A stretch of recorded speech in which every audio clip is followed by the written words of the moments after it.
जय गुरु जी कहिए, ऐश करते रहिए गुरु जी की प्यारी संगत को। जय गुरु जी के चरणों में कोटि कोटि प्रणाम। ओम नमः शिवाय, शिव जी सदा सहाय। ओम नमः शिवाय, गुरु जी सदा सहाय।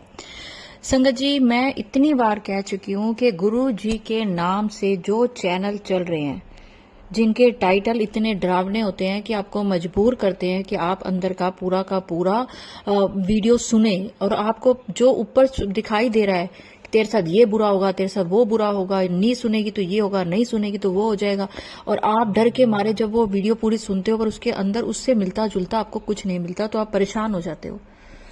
आपको जिस वीडियो का टाइटल अच्छा ना लगे आप वो वीडियो मत सुनो, मत सुनो। कुछ नहीं करेंगे गुरु जी, कोई पाप नहीं चढ़ेगा आपका। मत सुनो ऐसे। आपको लगता है कि गुरुजी आपको डरा धमका के कभी कोई काम करवाएंगे?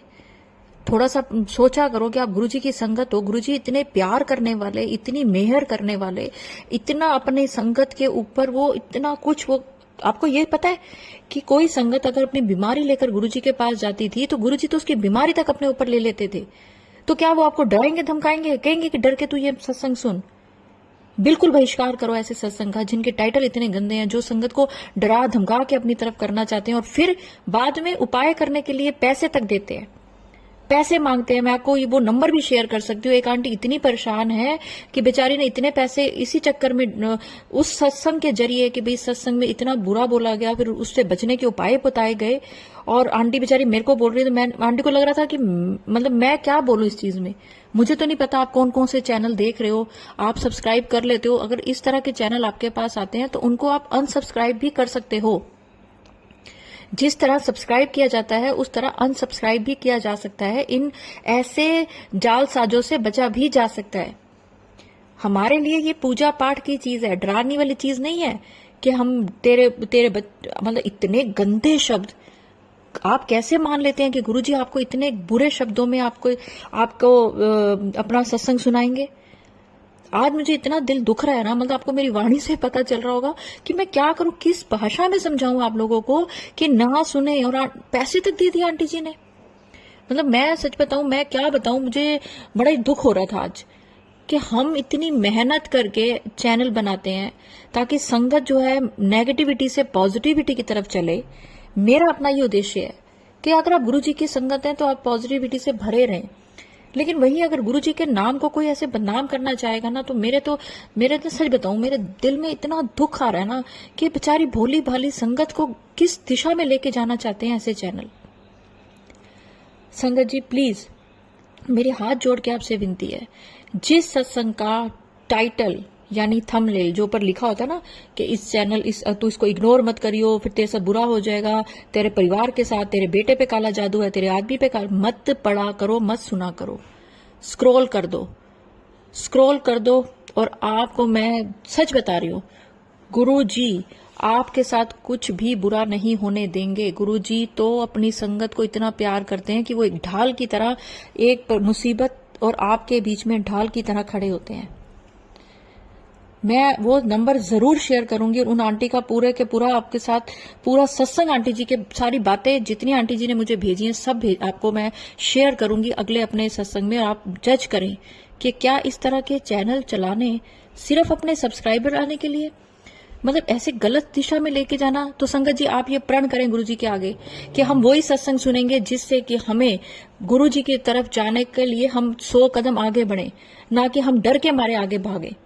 प्लीज मेरी आप सबसे हाथ जोड़ के रिक्वेस्ट है, अच्छे सत्संग सुने, पुरानी संगत के सत्संग सुने, नई संगत के कल्याण के सत्संग सुने, ऐसे डरने वाले सत्संग ना सुने, प्लीज प्लीज प्लीज।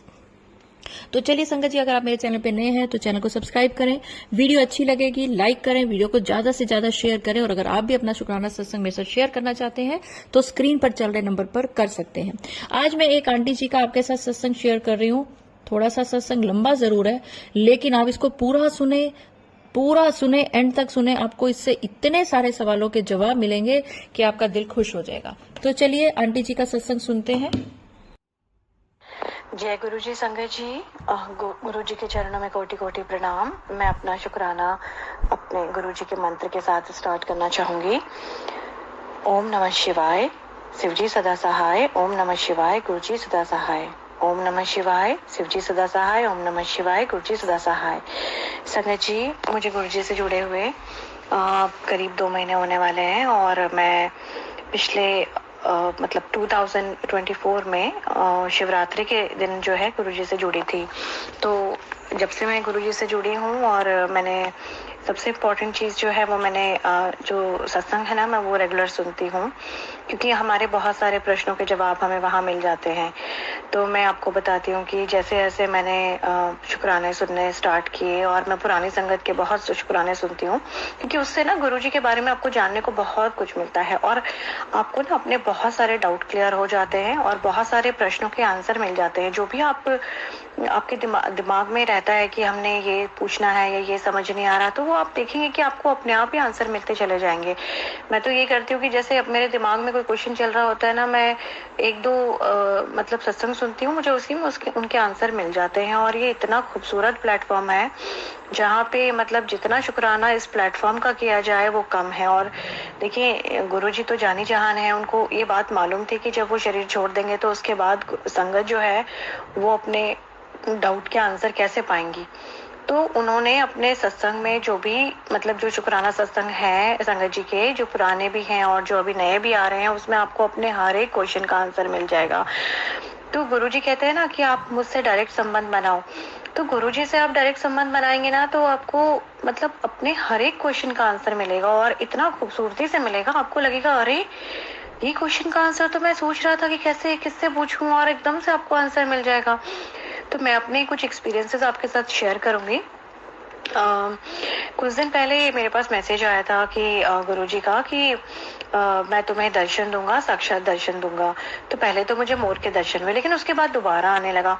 तो मैंने सोचा कि ठीक है, हो सकता है मुझे तितली दिखाई दे, हो सकता है मुझे पिजन के दर्शन हो, तो हो सकता है इस तरह से दर्शन हो। और आप संगत जी, आप मतलब विश्वास नहीं करेंगे, मैं दुबई में रहती हूँ और मुझे किस तरह से गुरुजी के दर्शन हुए, और ये बहुत ही मतलब खूबसूरत एहसास है। पहले तो मैं बहुत डर गई थी, लेकिन बाद में मुझे उसका जब आंसर आया तो मुझे समझ में आया कि ओहो, मतलब ये तो ब्लेसिंग थी। और मैंने क्या सोचा, हुआ ये संगत जी कि मुझे अपने घर में, अपने ड्राइंग रूम में जो हमारा कालीन है, जो कारपेट होती है ना सोफे के सामने, वहाँ पे सर्प के दर्शन हुए। मुझे वहाँ पे सर्प मिला। जब मैंने वहाँ पे सर्प को देखा, छोटा सा एक सांप था, और वो देखा तो पहले तो मैं बहुत डर गई, और मेरी बेबी सीटर और हम साथ में थे। तो उन्होंने बोला, मैम ये क्या है? तो मैंने देखा ध्यान से, तो वो सर्प था, और आगे से ना छोटा सा उसका मुंह मैंने देखा। ओ माय गॉड, हम इतना डर गए, क्योंकि मेरा छोटा बेटा है और हम लोग उस कालीन पे एक्चुअली बैठ के काफी टाइम लूडो या कोई भी मतलब ये चेस खेलते हैं कई बार। तो मैं इतना डर गई। मेरा बेटा स्कूल गया हुआ था और मेरे हस्बैंड, मैं और मेरी बेबी सीटर थी। तो उसको देख के ना मैं बहुत ज्यादा डर गई, और मैंने अपने हस्बैंड को बोला कि मुझे रेप्टाइल से बहुत डर लगता है, आप प्लीज इसे उठा के बाहर फेंकिए। तो मेरे हस्बैंड ने उसको एक पॉलिथीन में डाल के किसी तरह डाला, और उसके बाद वो उन्होंने बाहर फेंक दिया। लेकिन मैंने अपने बेटे को उसके बारे में नहीं बताया। ठीक है, वो दिन चला गया। उसके 2 दिन बाद मेरे पास मैसेज आया कि मैं तो तेरे घर आया था, मतलब गुरुजी का मैसेज आया। वो पंजाबी में था, लेकिन मुझे पंजाबी बहुत अच्छे से नहीं आती है, तो उसका मतलब ये था कि मैं तो तेरे घर आया था और तू मुझे बाहर कर देता, तो मैं तेरे मतलब कष्ट हरने आया था। और मैं तो मतलब उस दिन तो मैं इतना खुश हुई, हालांकि मैं बहुत डर गई थी उस समय, लेकिन बाद में मैं इतना खुश हुई कि वो मेरे कर्म काटने के लिए आया था, और गुरुजी ने दर्शन दिए थे सर्प रूप में, और हमने उसे बाहर फेंक दिया। क्योंकि आप इमेजिन नहीं कर सकते कि आप 10th फ्लोर में दुबई जैसी जगह में रहते हो, जहाँ पे आपको सर्प आपके घर में आ जाए, आपको विश्वास नहीं होगा, क्योंकि और कोई तरीका है नहीं कि सर्प आए यहाँ पे। सांप की तो हम दुबई में सोच ही नहीं सकते। यहाँ पे मतलब जैसे छिपकली होती है या कोई भी रेप्टाइल होता है या कीड़े मकोड़े, मतलब रेयरली मिलेंगे आपको।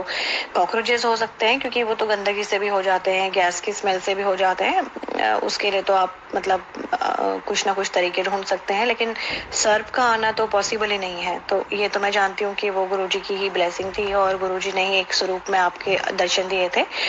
गुरुजी मुझे माफ कीजिएगा, उस समय मैं बहुत डर गई थी, लेकिन बाद में मुझे मेरे दिमाग से वो डर भी जाता रहा, जब मुझे पता चला कि वो तो मेरे लिए ही आए थे। बहुत बहुत शुक्राना गुरुजी आपका। और मेरा दूसरा जो शुक्राना है वो मैं बताती हूँ आपको कि क्या हुआ कि जैसे जब मैं सत्संग सुनती हूँ ना, तो उसमें कुछ ना कुछ टीचिंग्स होती हैं। तो गुरुजी हमेशा बताते हैं कि आपको शिव पुराण का पाठ करना चाहिए हर एक संगत को, मतलब एक दिन में एक पेज कम से कम शिव पुराण जो है वो जरूर पढ़ना चाहिए। वो आपके कर्मों को भी काटता है और आपको ऑफ कोर्स आपको नॉलेज भी देता है। तो हुआ ये कि मैंने डिसाइड किया कि मैं शिव पुराण सुनूंगी। हालांकि मैं माता रानी के जाप करा करती थी और भी चीजें पढ़ती थी, लेकिन मैंने कभी कभी भी मतलब शिव चालीसा भी पढ़ी होगी, मैंने शनि चालीसा भी पढ़ी होगी, लेकिन मैंने शिव पुराण कभी पढ़ने का नहीं सोचा। और हुआ ये कि मैंने सोचा चलो अभी बुक लाने में टाइम है तो मैं नेट से ही पढ़ लेती हूँ। तो मैंने पहला पढ़ना स्टार्ट किया, और जब मैं उसे पढ़ रही थी तो बीच में मेरी बेबी सिटर ने मुझे बोला कि नाश्ता लग गया है मैम, आप नाश्ता कर लीजिए। तो मैं नाश्ता करने के लिए अपनी सीट पे बैठी और मैंने राइट साइड में मुड़ के देखा तो मेरी बालकनी में ना एक व्हाइट कलर का कबूतर, एक पिजन आ गया, और इतना खूबसूरत, मतलब मैंने व्हाइट कलर का कबूतर कभी नहीं देखा है। मैंने मतलब ब्राउन कलर के देखे हैं, मैंने ग्रे कलर के देखे हैं, और जो मैंने मतलब दुबई में भी देखे हैं, कई बार अपने घर पे भी देखे हैं कबूतर, लेकिन व्हाइट कलर का पिजन मैंने कभी नहीं देखा। और वो इतना खूबसूरत था और मेरी बोगनविलिया के बीच में बैठ गया। और मुझे बोगनविलिया का पौधा बहुत खूबसूरत लगता है। उसके बीच में वो बोगनविलिया के फूल हैं पिंक कलर के, उसके बीच में बैठा हुआ है कबूतर, और मुझे इतना खूबसूरत लग रहा है, मेरा मन मेरे मुंह से एकदम निकला आहा। और मैंने ऐसे बोला, उसके बाद वो वहीं से उड़ गया। मैं चाहती थी मैं उसकी पिक्चर ले लेती, अपने बेटे को दिखाती। उसने भी मुझे बोला बाद में, शाम को मैंने बताया अपने बेटे को, तो उसने बोला मम्मा मैंने व्हाइट कलर का कबूतर तो नहीं देखा कभी भी।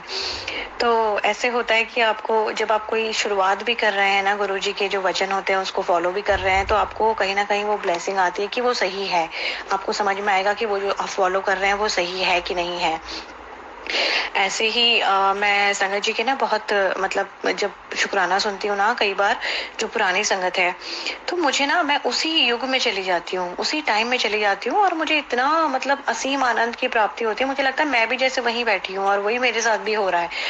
तो मैं अभी एक डॉक्टर पुनीत जो डेंटिस्ट हैं उनका शुक्राना सुन रही थी, और मैं बड़ी अमेज हो गई कि मतलब कितनी ब्लेसिंग गुरुजी देते थे अपनी संगत को, और उन्होंने कैसे ब्लेस किया अपनी कॉलेज लाइफ से लेके उनके जो एडमिशन हुए दोनों भाइयों के एक ही कॉलेज में, और फिर उसके बाद उन्होंने कॉलेज में भी अपने सारे जो फ्रेंड्स से मिलके मतलब सत्संग किया, उसके बाद मंदिर भी बनवाया, और उसके बाद उनका जो वो एक्सपीरियंस है वो तो मतलब मेरे रोंगटे खड़े हो गए कि जब उनका गुड़गांव रोड में एमजी रोड में उनका एक्सीडेंट हुआ था, और वो मतलब उनको एक चोट भी नहीं आई और उनकी पूरी गाड़ी खत्म हो गई थी। तो मैं बड़ी अमेज हो गई कि ये मतलब इससे बड़ी ब्लेसिंग दुनिया में क्या हो सकती है कि मतलब साक्षात शिव आपका प्रोटेक्शन कर रहे हैं और आपको हर तकलीफों से बचा रहे हैं, आपके सारे कर्मा काट रहे हैं, और 10% आपके जो कर्म है वो आपको झेलने हैं, वो भी सिर्फ जो गुरुजी आपको मतलब उतना ही झेलवाते हैं जितना आप झेल सकते हैं। मतलब गुरु को आपके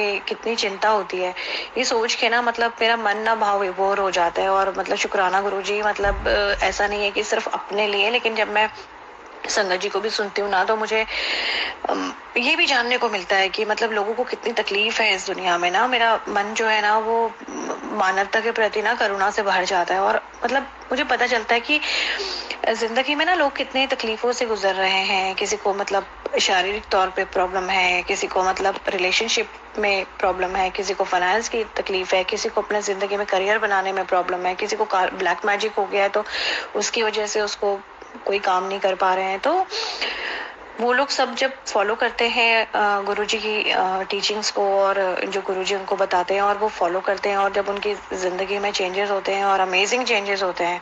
कल भी मैं एक कनिका जी का सुन रही थी संगत जी, और मतलब मैंने देखा उन्होंने कितनी खूबसूरती से मतलब अपना शुक्राना सत्संग सुनाया है, और मुझे बहुत अच्छा लगा। और ये भी बहुत इम्पोर्टेंट है कि जब हम शुक्राना अपना सत्संग करें ना, तो अपनी बैकग्राउंड की आवाज को ना जरा बहुत शांत माहौल में करें। उसका कारण ये है कि देखिए आप ब्लेसिंग्स बता रहे हैं अपनी ना, आप ब्लेसिंग बता रहे हैं कि आपको कितना मतलब ब्लेसिंग मिला है, और आप जब उसको बता रहे हैं और पीछे से किसी के कुकर की खाना बनाने की आवाजें आ रही हैं, कुछ बहुत नॉइस हो रहा है या गाड़ियों की आवाजें आ रही है, तो उस ब्लेसिंग को आप शेयर भी नहीं कर पा रहे ढंग से। हमें समझ ही नहीं आ रही है अगर किसी की ब्लेसिंग, तो वो भी एक प्रॉब्लम है।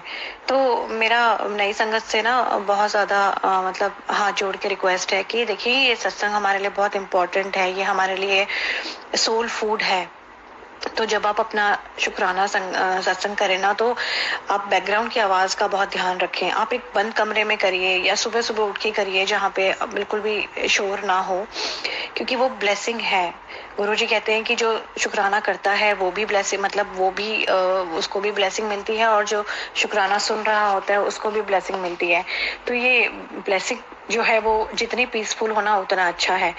तो माफ कीजिएगा संगत जी अगर मुझसे बोलने में कोई गलत हो गया हो, मेरी बात का कोई बुरा ना माने, लेकिन ये मैंने कुछ सत्संग सुने, और क्योंकि जो सत्संग अपलोड करते हैं संगत जी, वो लोग भी अपना बहुत टाइम डिवोट करते हैं वन बाय वन सत्संग को डालना, और ताकि वो लोगों के लिए इस प्लेटफॉर्म पे अवेलेबल कराना। इट्स नॉट इजी जॉब, ठीक है। तो मुझे ऐसा लगता है कि हम सबके समय का ख्याल रखें और सबकी मेहनत का रिस्पेक्ट करें।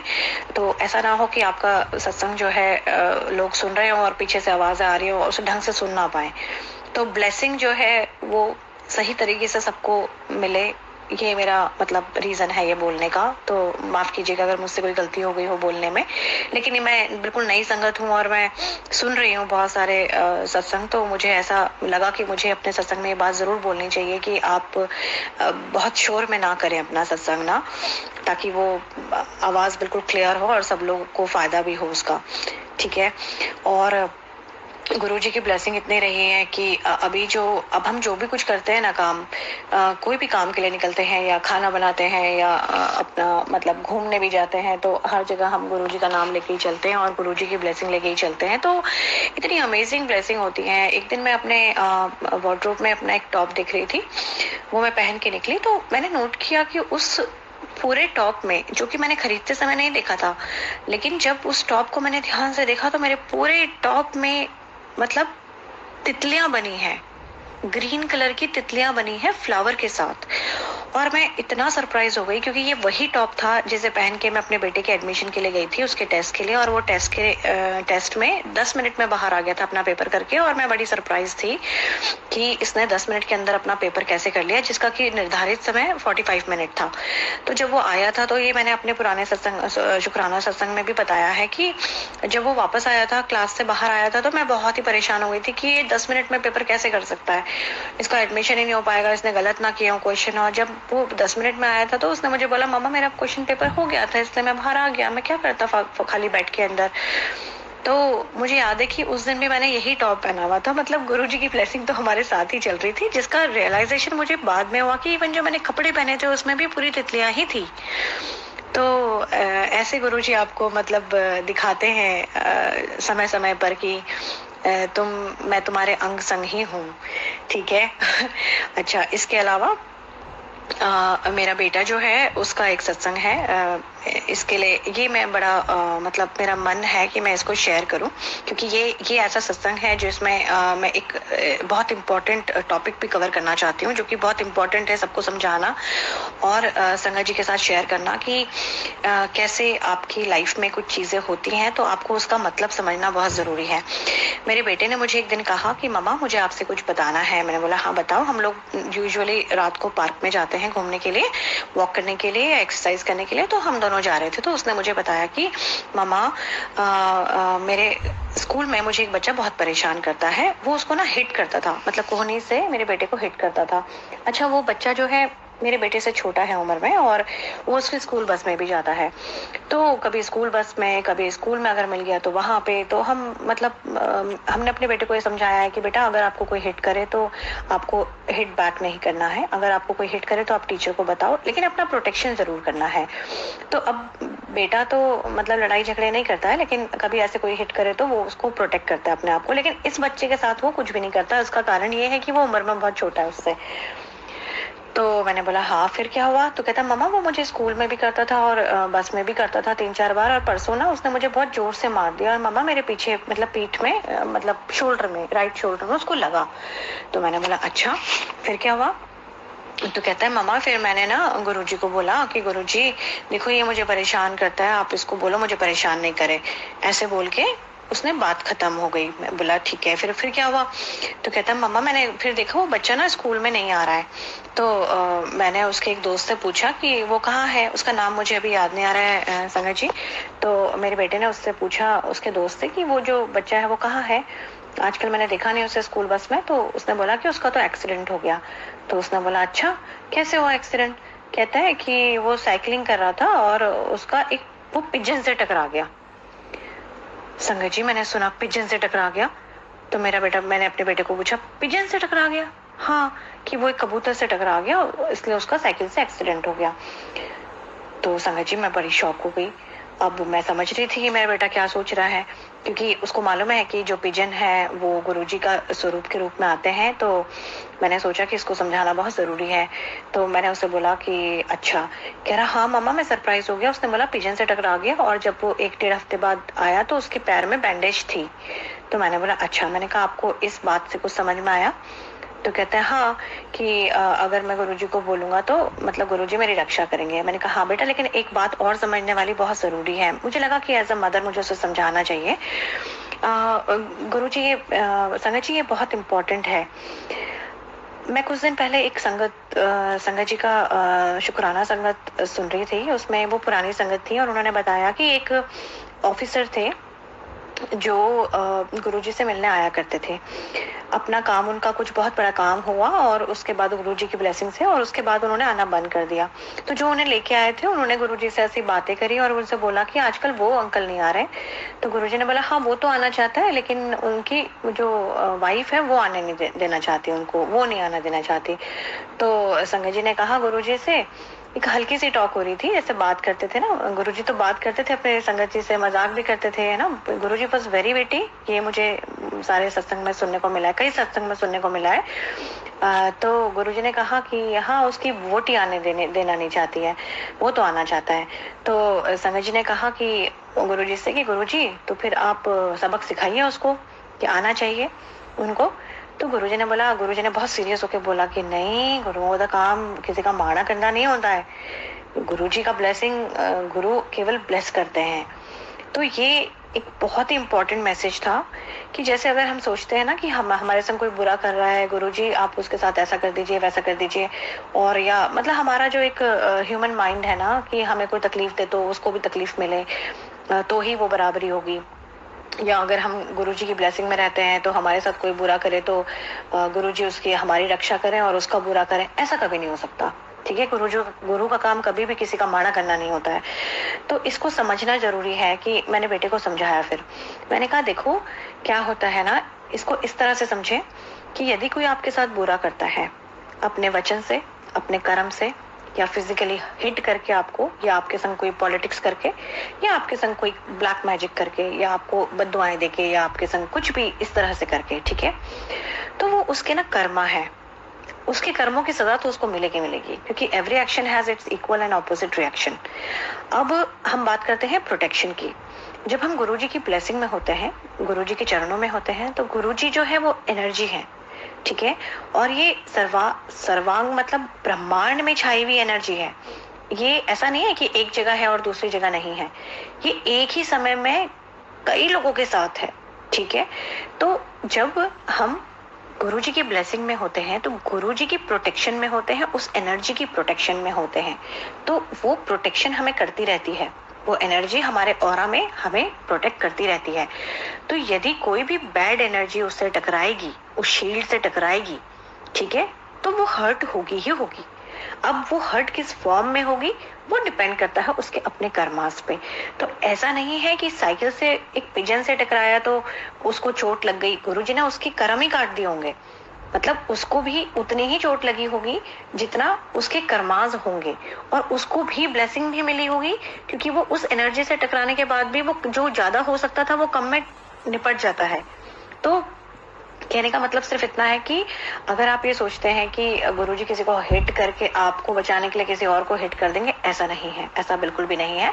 लेकिन हाँ, ये भी उतना ही सच है कि जब गुरु की प्रोटेक्शन में जो शील्ड आपको मिली है, ठीक है, वो ब्लेसिंग, वो स्वरूप जो आपको मिला है गुरुजी की एनर्जी से, उस एनर्जी से अगर कोई टकराएगा तो उसको रिएक्शन मिलेगा ही मिलेगा। अब वो किस फॉर्म में मिलेगा, कितने बड़े रूप में मिलेगा, छोटे रूप में मिलेगा, ये उसके कर्मास पे भी डिपेंड करता है। तो मैंने उसको इसी तरह से समझाया अपने बेटे को कि बेटा, ये आप इतना समझ लो कि आप प्रोटेक्टेड हो पूरी तरह से। तो कोई भी बैड एनर्जी, कोई भी वाक्य, कोई भी शब्द, कोई भी फिजिकल फॉर्म आपको हर्ट नहीं कर सकती। आप इतने ब्लेस्ड हो, आप कनेक्टेड हो। तो वो कह रहा, हाँ मम्मा, बिल्कुल ठीक बोला आपने।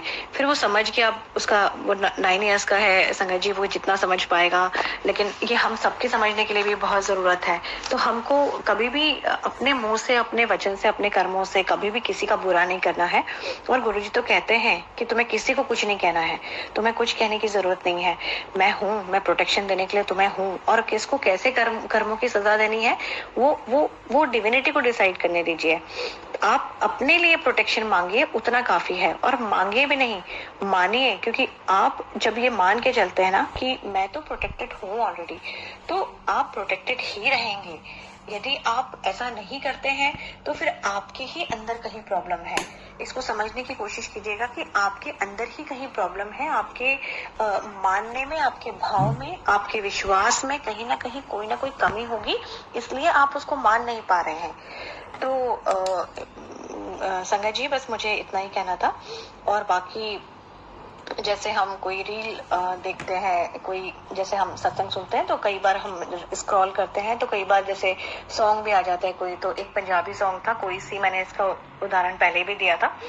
मैं उसे मेरा सुनने का मन किया, मेरे को पंजाबी अच्छी लगती है सुननी, तो मैं मुझे समझ नहीं आती लेकिन मुझे सुननी अच्छी लगती है। मुझे बहुत ही मीठी लैंग्वेज लगती है, तो मुझे अच्छा लगता है। तो मैं वो कोई सी गाना मुझे बड़ा अच्छा लगा, मैंने उसको स्क्रॉल करना स्टार्ट किया और उसका ओरिजिनल जो गाना है उसको सुनने के लिए मैंने उसको क्लिक किया।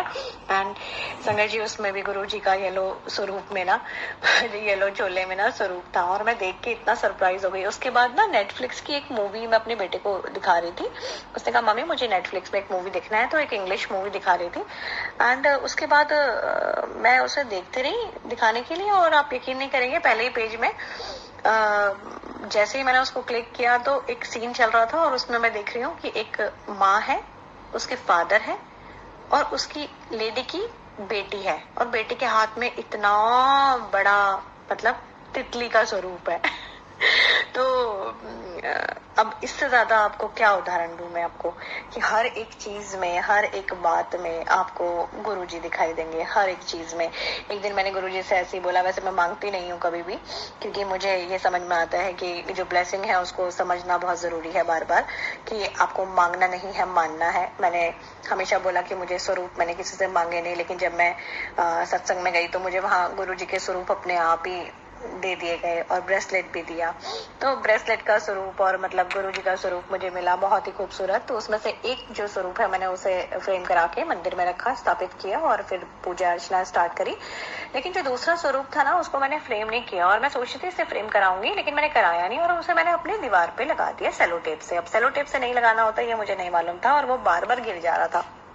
फिर मैंने उसे अपने स्टडी टेबल पे रखा कंप्यूटर के पीछे, कि अब मैं जब काम करूंगी तो सामने गुरुजी का स्वरूप रहेगा। वो फिर भी गिरता चला जा रहा था, और मैं बड़ी परेशान हो गई कि मैं कुछ गलत तो कर रही हूँ, मैं कुछ गलत तो कर रही हूँ, मुझे कैसे आंसर मिलेगा। और मैंने कल ही एक सत्संग सुना, उसमें मुझे पता चला कि गुरुजी के स्वरूप को कभी भी सेलो टेप से या किसी गम से नहीं चिपकाते हैं, हमेशा उसको फ्रेम कराया जाता है।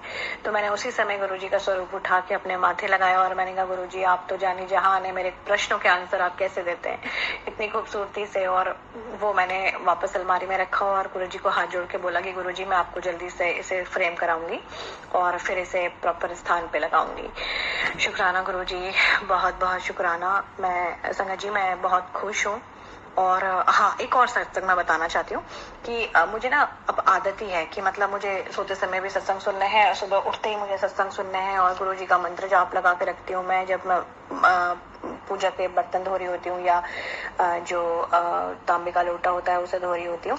तो क्या हुआ, मेरे फोन में ना चार्जिंग का प्रॉब्लम हो गया। मेरा फोन जो है चार्ज ही नहीं हो रहा था, 18% से ऊपर जा नहीं रहा था।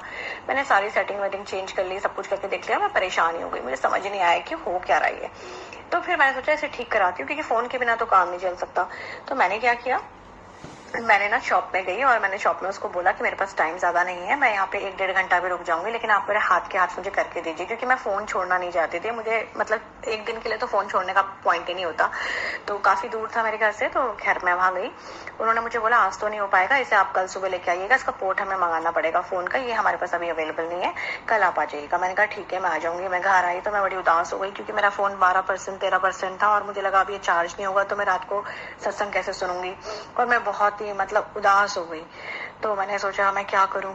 मैंने कहा ठीक है आज रात में मंत्र जाप ही करूंगी सिर्फ, और सत्संग नहीं सुन पाऊंगी। और मैंने फोन की नॉर्मल कॉल्स के लिए रहे चार्ज मैंने निकाल के रख दिया। उसके बाद क्या हुआ संगत जी, रात को जब सोए, अब वही है ना इंसानी माइंड की, भाई चलो किसी तरह गुरु जी से अरदास कर देते हैं। मैंने ना ऐसे ही बोल दिया, गुरु जी अब वैसे तो मैं मांगना नहीं चाहती, मुझे अच्छा नहीं लगता, और मुझे ये टीचिंग भी मिली है कि मांगना नहीं है, सिर्फ मानना है। मैंने कहा गुरु जी मुझे ना आपके ना सत्संग सुने बिना नींद नहीं आती है, मुझे रात को ना तो 2-3 सत्संग तो सुनने ही होते हैं। तो बस आप मेरे लिए इतना करिए कि आज मेरा फोन ना मतलब चार्ज करवा दीजिए, कैसे भी करके चार्ज करवा दीजिए। कल फिर इसे 18% कर दीजिएगा, मैं इसे ठीक करा के आऊंगी, लेकिन मैं ये बिना सत्संग से ना सो नहीं सकती, मुझे अच्छा नहीं लगेगा। आप बस आज के लिए मेरे लिए इतना कर दीजिए। आपके लिए तो ये बड़ी बात है नहीं, आप कर सकते हैं ना, आप आज के लिए कर दीजिए, कल मैं इसे ठीक कराऊंगी। और संगत जी आप विश्वास नहीं करेंगे, मैंने उसे चार्जर में लगाया, उसी चार्जर में लगाया और मेरा फोन 95% चार्ज हो गया। जय गुरु जी, शुक्राना गुरु जी। मतलब ये मेरे लिए बहुत बड़ी बात थी, ठीक है। और वो 95% चार्ज हो गया और पूरे दिन भर मैं उसको सुनती रही। मतलब ये शाम की समय की बात है और ये मैं सुनती रही और मैंने दोबारा चार्जर पे लगा दिया, वो 95% चार्ज हो रहा था। उसके बाद मैंने रात भर उसको सुना, मतलब 3-4 सत्संग सुने रात को, और फिर सुबह भी उठ के सुना। और मुझे सुबह 11 बजे जाना था, 11 बजे तक भी मेरा फोन 40% चार्ज था। संगत जी मैं सब कुछ मैंने वही रूटीन में किया जो मैं करती थी, लेकिन मेरा फोन चार्ज था और मैं इतना खुश हो गई। मैंने कहा मतलब मैं बहुत मेरे लिए इम्पोर्टेंट था सत्संग सुनना, इसलिए गुरुजी ने मेरी मतलब इच्छा पूरी की उसी समय। और उसके बाद वो जब मैं जाने लगी तो वो फिर से 40% पे आ गया, और 40% के बाद मैंने जाके इसे ठीक करवाया और ये अब बिल्कुल चार्ज होता है अच्छे से। और बहुत ही मतलब मैं इतना खुश हूँ। मेरे लिए ये इतनी छोटी सी बात नहीं थी, ये मेरे लिए बहुत बड़ी बात थी कि मेरा फोन चार्ज रहे और मुझे ये विघ्न ना आए मेरे सत्संग सुनने में।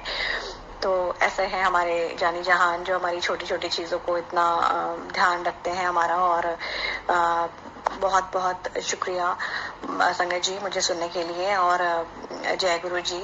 मैं अपने शुक्राना को विराम देना चाहती हूँ। हालांकि मेरा मन तो है अभी मैं और भी बहुत कुछ बताऊँ आपको, लेकिन मैं कोशिश करूंगी। ये सत्संग बहुत लंबा हो गया है, मैं नेक्स्ट सत्संग में आपको शुक्राना में आपको अपने और एक्सपीरियंसेस बताऊंगी।